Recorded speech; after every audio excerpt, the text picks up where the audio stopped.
গোটা বিশ্ব যখন অনিশ্চয়তায়, তখন বাংলাদেশে বারবার দেখিয়েছে সাহসিকতা শুধু কূটনৈতিক নীতিতে নয়, মানবিক সিদ্ধান্তেও নিহিত। ডক্টর ইউনূসের মতো চিন্তকরা মনে করিয়ে দেয়, মানবতা কখনো বোঝাপড়ার নয়, বরং তা একটি মাত্র সিদ্ধান্ত, পাশে দাঁড়ানোর। বিশ্বের সবচেয়ে বিপন্ন জাতিগোষ্ঠীর পাশে দাঁড়িয়ে যে দেশটি বারবার মানবিকতার দৃষ্টান্ত স্থাপন করেছে, সেই বাংলাদেশ আবারও আন্তর্জাতিক স্বীকৃতি পেল। 24শে আগস্ট যুক্তরাষ্ট্র সরকার এক প্রেস বিবৃতিতে বাংলাদেশ সরকারের প্রশংসা করেছে।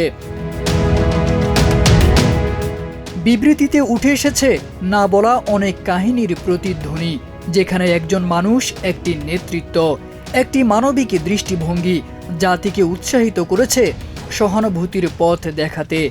এই নেতৃত্বের নাম প্রফেসর ডক্টর মোহাম্মদ ইউনূস,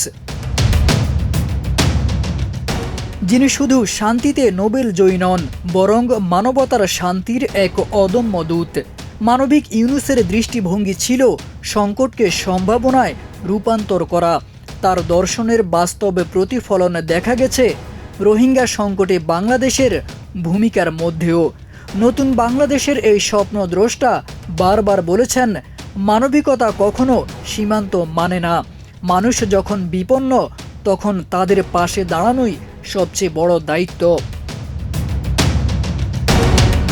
যুক্তরাষ্ট্রের পররাষ্ট্র দপ্তরের প্রিন্সিপাল ডেপুটি স্পোকসপারসন টমাস টমি পিক্ট বলেন, সহিংসতা ও বাস্তুচ্যুতির শিকার মিয়ানমারের রোহিঙ্গা ও অন্যান্য জনগণের পাশে দাঁড়ানোয় আমরা বাংলাদেশের প্রতি কৃতজ্ঞ।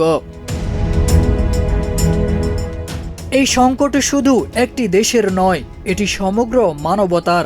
আর সেই মানবতার কণ্ঠস্বর হয়ে যিনি বারবার বিশ্ব মঞ্চে বলিষ্ঠ উচ্চারণ করেছেন, তিনি হচ্ছেন ডক্টর মোহাম্মদ ইউনূস, বাংলাদেশের মানবিক সত্তার এক উজ্জ্বল প্রতিচ্ছবি।